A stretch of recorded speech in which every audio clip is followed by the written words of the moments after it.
Welcome. This is JDEG once again coming back to you on December 6th, and we're going to be discussing quite a bit. We had some data mines come out recently, and we have a lot of changes, balance changes, as well as new data mine cards to go over. And at the end, we'll be looking at some new variants that were data mined as well. And without further ado, let's go ahead and start because we have a lot of things to talk about today. Starting with Black Swan, she is a 2 cost 3 power card with on reveal until the end of your next turn. Until the end of next turn, your 1 cost cards cost 0. And so she's going to be our season pass card for February, coming out with all the Black Order. Black Order being all of Thanos' henchmen. Most of them were in the Avengers movies. Black Swan wasn't. So we'll be excited to see how she works. She's going to be in the season pass with that Ebony Maw variant and that amazing death variant that I'm really excited for. And we start off with a really nice card, and I understand why they made this a season pass card. There's a lot of things outside of just the obvious Thanos idea where she can work really well. Um, so just to start, where my mind first went after Thanos is she's really good with Falcon, like really, really good with Bounce Falcon. I'm sure that people are very excited to hear that she's good with a bounce deck, but she is, and she's going to really be able to enable maybe even going a little bit more all in on these 1 drops and trying to pop off. I think she's got a lot of potential there. She's got a lot of potential with Hitmonkey getting those discounts and not having to play something like a Sarah. As you can see, she's making them cost 0. It's not like there's a less than one thing because of the 1 cost cards, and so you can get a big Hitmonkey. You can do Hitmonkey plus Mysterio plus a bunch of 1 drops as early as turn 5. You don't even have to do it on turn 6, right? She enables Kazar. You can kind of hold on to all your 1 cost cards, maybe whether they be Infinity Stones or just any other kind of card, and kind of try to dodge a Killmonger, right? Whether if you don't have that armor, right? And so she's got a lot of potential, a lot of different synergies that she works with. I think that she's going to be a really powerful card. And then one last thing, I didn't even mention Thanos, right? That's the whole main idea that she was supposed to be with. Though I think she's probably going to be even better in a bounce shell. Is with Thanos, what she enables you to do is you can play her on turn 2, and then on turn 3 you can play a Lockjaw plus a stone, same turn. That's kind of like what we used to do when Quinjet would still work with the Infinity Stones, and so that makes her really powerful at kind of enabling that Lockjaw shell to maybe come back. Obviously, she's not a really good hit off of Lockjaw, but at the same time, you're still getting free stones. It's still just upside, and it's something that lets you pop off with your Lockjaw earlier, which is a huge thing, right? So regular Lockjaw decks, they always want to be running that Wasp, right? Because they want to get that immediate flip on turn 3 by playing Lockjaw plus Wasp the same turn. So this really enables that, along with a lot of other synergies. I'm really excited for this card. I think it's gonna be great. The only reason that I didn't give it 5 stars is because you have to keep in mind these are 1 cost cards, right? So at what point are you really happy with how many discounts you got? Maybe 2 discounts. So you're pretty happy with what you got, but it's not too insane. You can't imagine that you're gonna have like 4 or 5 1 costs every single time. And if you do, are you playing this on turn 2 to tempo it, or are you holding on to it for later? When you're saving that energy by playing those 1 cost cards, you also have to have an extra card that's spending the energy that you saved, right? If you're not spending that energy, then you basically didn't get that value that you wanted to get. So there's a lot of pieces that are required. I'm sure that something like Bounce is going to be able to find out a way to do it. Uh, but that's the only reason I didn't want to give it a 5 stars. Moving on to Corvus Glaive, this is probably the card that I'm the most unsure of when rating. He's a 3 cost 4 power, and he says on reveal, discard 2 cards from your hand to get +1 max energy. And that's a really powerful effect. It's kind of like you mix an Electro and a Hell Cow, and you kind of get this, right? So compared to Electro, basically what you're getting is you're getting 2 extra power, you're getting discard synergies if you have that in your deck, and you're getting to be able to play more than 1 card in the turn. So obviously, you wanted to think about this in a regular discard deck with your swarms, with your apocalypses, and all that stuff. But we have to consider right now, Hell Cow is kind of not even running every single discard list. That random discard, the fact that you don't know what card you're discarding, can kind of be awkward. Now, discard kind of got really hurt by that America Chavez rework that we'll be discussing later in the video. And so they're kind of looking for new stuff that they can do. And this kind of gives them something to plan for, right? So you have essentially a time stone effect where you're playing this on 3 and then on turn 4 you have 5 energy. Right now, I don't necessarily know if discard's going to want to abuse it in the same way as time stone by running Professor X, because you can't abuse it in terms of knowing that you're going to have that Professor X for the next turn. There's always a chance that you discard it. So it's really awkward, right? Because the idea is that you really want to have all these powerful 5 drops, but discard has been kind of not used to that, I should say. I mean, I don't know. They didn't use X-23 beforehand. Just one quick avenue, real quick, is that X-23 and Stature are going to be in that spotlight week with Corvus. And so X-23 we didn't really play in discard because we couldn't really use that energy that well. We also had other discard targets that we wanted. So maybe it's just, the X-23 blocked the Swarm from getting discarded by the Colleen. So maybe that's why we didn't run it and we didn't care about the energy. Maybe it's because you had to set it up with a specific card and Corvus just gives you it no matter what, right? So maybe Corvus works out. I'm sure that he's going to be something that I want to try out. And I'm really interested to see how discard works later on. We have Proxima Midnight. That's going to be a card that we discuss in a little bit later. That also works with discard and also works really well with Corvus. So we're going to have to see how it all plans out, and how we mess with that mana curve, or that energy curve in discard, because we have this Corvus change now as well as that America Chavez rework.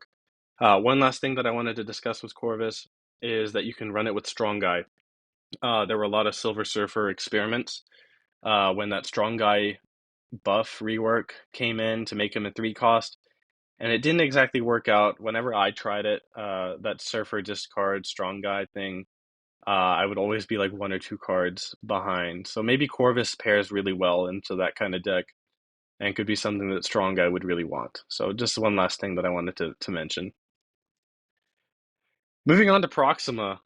So she is that one card that I was saying would work really well with Corvus. She is a 4 cost 6 power, releasing with Dakin and Modok in that Spotlight week. And she reads, when this is discarded, jumps to your lowest power location that isn't full. And so the first thing that I want to say is that this is something for discard decks to get into those locations they couldn't really do beforehand, right? Beforehand, if there was a Death Domain, was it the Doctor Strange location where you can't play it there? I already forgot the name of it. Beforehand, with discard decks, you had nothing that you could do about that, right? What Proxima does is she allows you to beat that. She beats a Doctor Doombot. She beats a Jeff. She beats a Ms. Marvel. Well, Ms. Marvel, not necessarily, but she beats out a lot of these cards that can get into those hard to reach locations, and she's able to beat them, and it gives you an option whenever those locations come up. So that's just something to mention, that I thought was really important, that fills a niche that discard didn't have beforehand. Now, as an actual card, she's the same amount of power as a Swarm would be. And if anything, she's harder to discard because she's 4 cost, right? So your Colleen isn't going to be hitting her that often. Now, compared to Swarm, is that she's going to be played immediately. You're not going to have a choice. But that also means that she's taking 1 board slot instead of 2 swarms taking up. For that 6 power, there would be 2 swarms for that board space. So just something to keep in mind. But I think she's obviously just going to be a really easy shoe-in into discard. They always love any kind of card that they can have that is upside to discard. Because lately we've been getting a lot of discard cards, but not necessarily as many payoffs to discard. So I think that this is going to be a really nice pickup for that discard deck that is going to be pretty powerful for them. All right, next up we have Cull Obsidian. He's a 4 cost 10 power that reads, you can only play this at a location with an Infinity Stone. Ongoing, can't be destroyed. He's going to be releasing with Thanos and Nimrod in his Spotlight week, and he's just a big boy. right? So first off, we have to talk about the elephant in the room. This is the first design, the first parasitic design, um, where this card only works with Thanos. Literally only works with Thanos. Now what I'm hoping for is that maybe they rework some cards by then to also give you Infinity Stones. My idea was that Adam Warlock could be a two cost one power, two cost two power, something like that. And then if you're winning that location, he gives you an Infinity Stone, right? So not necessarily as powerful as drawing a card, but also pretty cool. I know that he has some kind of flavor uh design as to why he has Infinity Stones. His ultimate variant has him holding the Infinity Gauntlet, so I thought that would be a pretty cool idea, not knowing any of the lore. But back to Cull Obsidian as a card itself, a four cost 10 power. That's a two stats, and he can't be destroyed. Now, the thing is, it's kind of awkward because you have to have an Infinity Stone there. You don't have that flexibility. Sometimes you get your Infinity Stone, but maybe by turn four, you only have it at two locations. So you're locked into having to only play it at those two locations, kind of like a Crossbones. Um, but despite that, I think this is going to be an easy shoe-in into Thanos decks. It's kind of awkward because usually you want to use that Time Stone on turn three and skip turn four to go into turn five. But I still think that that's fine. Calypsinian curves really nicely with Professor X. Professor X loves. Uh, Not only does he love run it ramping on turn four, he also loves it when you play it powerful four cost into him on turn five. And it's also a nice target for Blob. So Blob's another card that I think is going to be seeing some play in Thanos, especially following that Alioth nerf that we'll be discussing later. And he's a really good target for Blob to eat. He there's not much to talk about with Cull Obsidian other than that kind of Crossbones-esque design where you have to make sure that you know where you're playing your stones beforehand. You have to when you turn one, you're playing your Power Stone or whatever. You need to say, okay, this is probably where I'm going to want to play Cull Obsidian, right? So it takes a lot of thinking beforehand. Obviously, not much that you can do thinking beforehand without information on the locations on turn one, but just something to keep in mind when you're playing the deck and when you're playing Cull Obsidian. Just one last thing that I wanted to mention with him. He's an ongoing, so he also does pair pretty nicely with Spectrum. Spectrum does like to have those cheaper ongoings, but like I said, if you're playing Spectrum Thanos, I don't see why you wouldn't want to play Cull Obsidian. And moving on to probably the most complex and difficult to figure out card that I've seen in quite a while. We have Supergiant, a one cost two power that reads on reveal, all cards played this turn and next turn don't reveal until the game ends. This might be the highest skill cap card that I've seen in a long time. I'll explain it in a little bit. First, let's just talk about her Spotlight Week, where she's releasing with Darkhawk and an amazing Zabu variant. I should mention that Supergiant's going to be Series 4, so that should be easier for us to attain. And so obviously you're going to draw connections to Invisible Woman, right? So you're going to be able to hide your minions as well as your opponents. But for now, let's just talk about the hiding your minions. Why do you want to do that? Why is this better or worse than Invisible Woman? So you can do something like Martyr. There's a lot of different texts that you have with Invisible Woman. So Martyr, Atuma, Ebony Maw. Those are three cards that kind of get their effects negated by Invisible Woman, and as such, will probably the same with Supergiant. So you play your Supergiant on turn two along with the Martyr, or turn three along with the Martyr and Ebony Maw, and then that effect doesn't happen. Those end of games, so Martyr and Atuma, they won't do that check at the end of the turn. So Atuma can be played along with some other minions if he's under an Invisible Woman, Supergiant type of effect. Another thing that we have to discuss is Alioth. So Alioth got changed to only destroy unrevealed cards. So not only was that a huge nerf to him, but it does make it so he's going to destroy anything under an Invisible Woman, anything after you play Supergiant. So not on well, you have to watch out for it yourself, but I assume that you know that that's going to happen, and you're playing Alioth yourself, so you can kind of see where they're playing. I don't think it's a great play because you're wasting your turn six. You can't really do the Alioth thing without priority unless you played Supergiant to have her effect on turns one through five. If you played Supergiant on turn five, then it won't really work with Alioth unless you have that priority. But if you play Supergiant on turn 3, for example, turn 4, then you can see where they play their cards in turn 4 and 5, and then choose to destroy that with Goliath.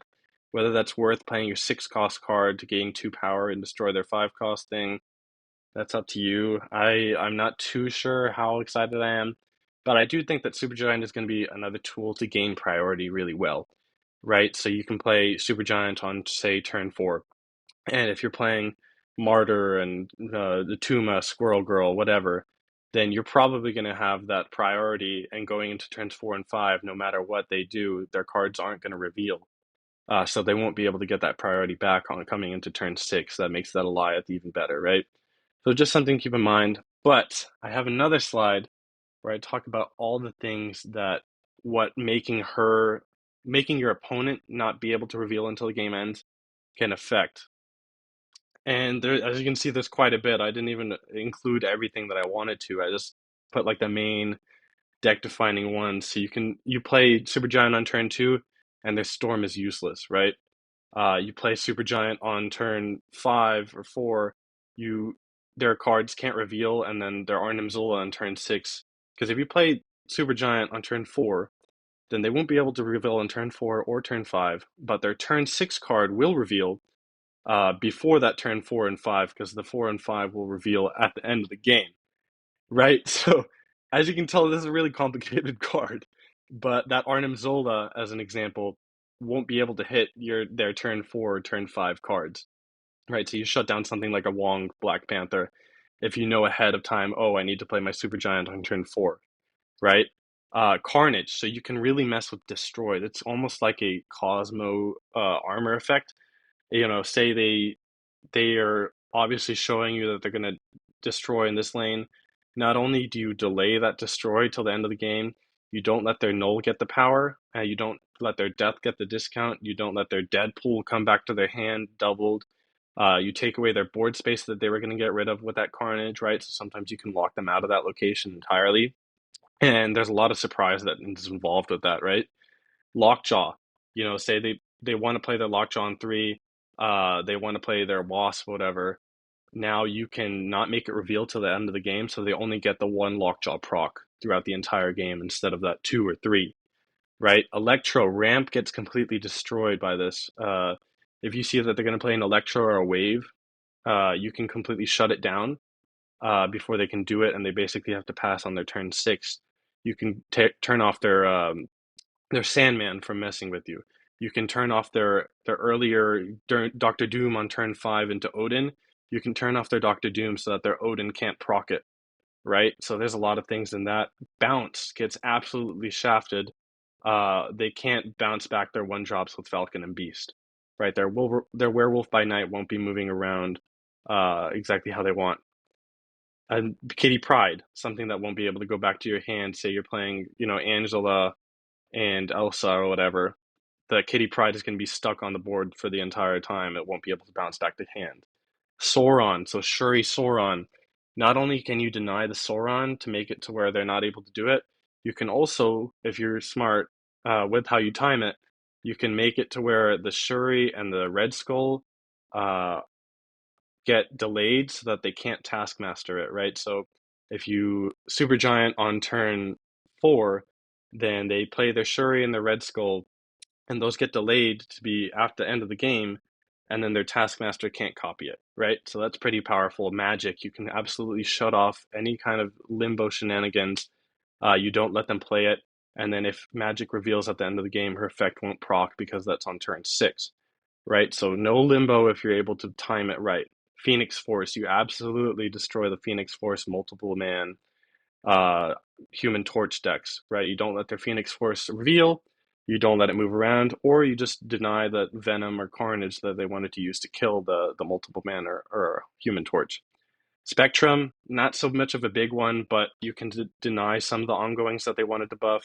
So their turn 3, their turn 4, their turn 2, whatever ongoings, those ones won't get buffed by Spectrum if you played that Supergiant beforehand. Professor X, you can deny them from locking you down on a location. If you're playing against Thanos or whatever, you play the Supergiant while they play that Time Stone or Psylocke, and you deny the Professor X from locking you out. Zabu, one last one. you play Super Giant on turn one or two, and their Zabu gets shut off, and so turn three they can't play a four drop.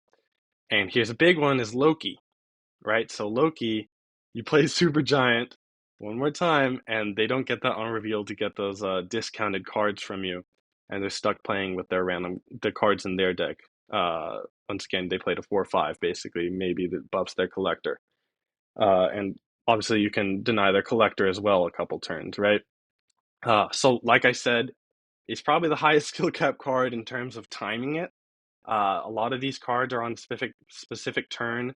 So if you know the matchup, you say, "Oh, they want to do it on this turn," then you play that Super Giant beforehand with that priority, and you can deny it from them, like a Cosmo or like an armor, as well as that extra synergy that you have on your own with the Martyr and Alioth, right? So there's a lot of different things that you can do with this card, and I think it's going to be pretty meta defining if people can kind of catch on to it. Now, it's not so proactive, so maybe outside of that Martyr, Atuma, Elias stuff, it's not exactly proactive for yourself. You're kind of teching for your opponent, so those cards don't necessarily always define the meta as much, unless they're Shang-Chi levels. But I just feel Supergiant has so many applications, as we just discussed. The big ones being Falcon, Loki, Carnage, right? So, and Professor X. There's so many different applications. I didn't even list everything. Ravana, you can shut down a Ravana.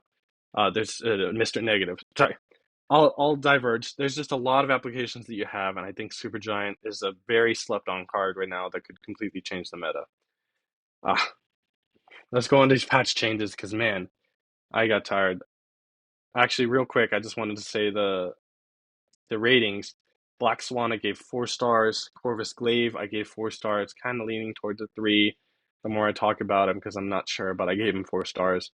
Proxima Midnight, 4 stars, easy include and discard. Cull Obsidian, 4 stars, easy include and Thanos. Supergiant, 5 stars. I think she's going to be changing the meta. And now let's go on to the patch changes. I'm sorry about talking about Supergiant for so long, but the more I thought about it, the more I just thought of applications off the top of my head. Let's talk about the patch changes though. So they made a lot of changes as well as with some mechanics of the game in general, right? So, just to start off, they changed the move interactions with some moving cards. So, Spider-Man and Stegron will no longer move unrevealed cards. So, Spider-Man got absolutely nerfed, if anything. He's staying as a 3/5. Stegron got made into a 4/6 to compensate. Kind of still meh, because moving an unrevealed card was pretty important to be able to shut down, say, a Storm on turn four, but they changed that now, so maybe not so good luck for Stegron. Shadow King got changed to a 2/2 that only affects his own lane, or sorry, he just got changed to a 2/2 as in general. And Luke Cage is now a 2/3 from a 2/2 that only affects his lane instead of every lane. Kind of a pretty big nerf, though he does sound pretty interesting in Cerebro. Right, no, Cerebro 3, now that he's 3 power, they already wanted to play the Luke Cage.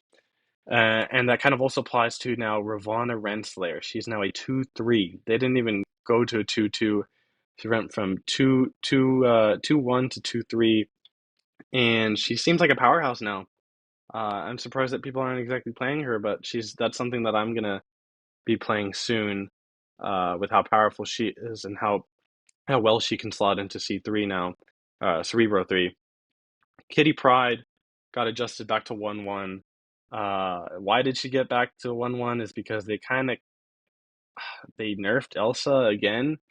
I don't know. It's probably a buff. She got moved from a 2/2 to a 2/3, but she only works in her own lane, so she'll only give a buff if you fill the lane that she's in, rather than any lane. So a lot worse for Zudex with uh, filling every lane, but better with move cards, I guess. I don't know.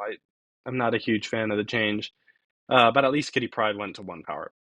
Mind Stone now draws 2 1-cost cards instead of specifically Infinity Stones. Uh, Pretty interesting change. I think that's pretty neat. Nice for something like a Spectrum Thanos that can now draw their Ant-Man more often. You can now draw Nico Minoru more often in regular Thanos. Phoenix Force, not necessarily a change to him, but the bug got fixed. Usually, when you copied him into a multiple man, the multiple man only the multiple man that got res could move, even though they were copies of each other. So technically, they should all move. So now they all move. A pretty big change that's not really being experimented with right now for some reason. I think that's a huge change for Phoenix Force. Arrow, once again, cannot move unrevealed cards.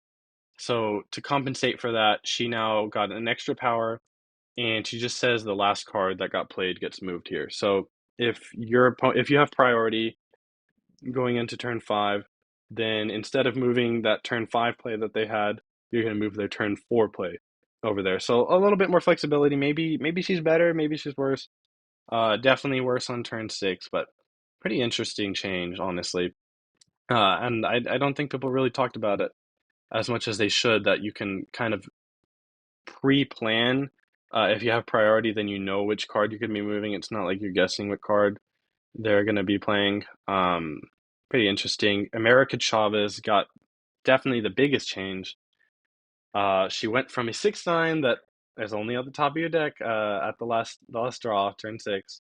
Now she's a 2/3 that gives on reveal the next card you draw has +2 power. The top card of your deck has +2 power, I should say.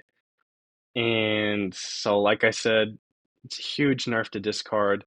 It's a nice nerf to Loki, although, as you can see, there's no nerf to Loki in this patch. Um, but she's an interesting card. Obviously, this is going to hurt Blob when he releases later in December. Um, but it's an interesting change. I'm happy about it. I'm also sad about it because I like this variant that I got for her, and I was trying to split her before she got that rework.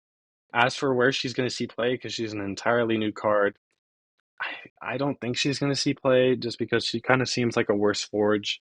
So you're going from a 1/1 stat line where you can give that +2 buff to any of the next cards that you play, where you have a lot more flexibility, and it's only one cost, and you can bounce it to America Chavez, where she costs one extra. She only has +2 power, and you get way less flexibility on what you buff because it's only the top card of your deck. So obviously, I think that that's not too good when you compare it to Forge, but maybe some hand buff deck would really appreciate that effect. Um, Alioth got also a huge nerf. He went from 3 power to 2 power, and he only destroys unrevealed cards, like I said earlier. So it's nice interaction to mess with people that had Invisible Woman, but outside of that, what that change means is that if you don't have priority going into the turn with Goliath, he's absolutely useless, right? So beforehand, if you didn't have priority, kind of be worse because they could get their own reveals. Maybe it's Doctor Doom or whatever. Maybe it's their own Goliath. But for this scenario, it's more important, for the Doctor Doom example, right? So if they had the priority, that would suck, but you still get rid of the 5 power for sure, right? You still have that checkmate into that location. Now, if they have the priority, your Goliath does nothing. Absolutely nothing. It's quite embarrassing that they did that and they took off a power from him. I didn't personally think he was that I guess powerful. I do agree that he was meta defining, and I understand why people hated him, but I'm quite sad to see that nerf come to him because I do think that that really hurts his viability when he's literally unplayable if you don't have priority. Um, Maybe Supergiant can change that though. And so our last change, Black Knight, not necessarily change the Black Knight, but the Ebony Blade that he produces, is now gonna have I don't know if it's an ongoing effect, but it's not gonna be able to be destroyed, and it's not gonna be able to have its power reduced. So Shadow King and Shang-Chi can't mess with it, and that's a pretty big buff for Black Knight. One of the big issues with that deck was that you had to play either the Black Knight or the Ghost Rider beforehand, unless you had a Zabu, and so then you were sitting duck for any kind of Shang-Chi Shadow King effects on turn 6. Right. So overall, a lot of patch changes. I'm not too happy with some of these change. I'm not happy with the Elsa change. I'm not a big fan of the Lyeth change either, but also some pretty interesting ones. Um, Pretty glad to see Shadow King nerfed. I wasn't never a huge fan of him. Luke Cage change is pretty interesting. Ravonna change is probably too much in my opinion, but maybe she's fine for now. But I do expect that something like Man Thing is going to be a lot better now with that Luke Cage nerf, because you only cared about it in your own location when you're playing Man Thing, and it also means that your opponent's going to be playing Luke Cage less often as well, right? So overall, pretty happy with the changes, but not a big fan of America. Well, sorry, not a big fan of Goliath change and Elsa's change, but uh, good changes overall. I'm pretty happy with what they did. Now, just the last thing that I wanted to discuss is with that data mine, there were a lot of variants, and I'm very excited for quite a bit of them. That I had to do 3 slides of them just to fit them all in. We have a Zabu Spotlight variant coming out with Supergiant that I'm really excited for. It just looks great, and I know it's going to look great animated. That Jane Foster also looks like it could be, an ultimate variant if they didn't have that Art Germ variant released already. So I'm really excited to pick that up because I couldn't afford the 5K tokens to get that Art Germ Jane Foster. This comic book Thanos is also going to be a Spotlight variant that I'm very excited for it to release, along with Cold Obsidian.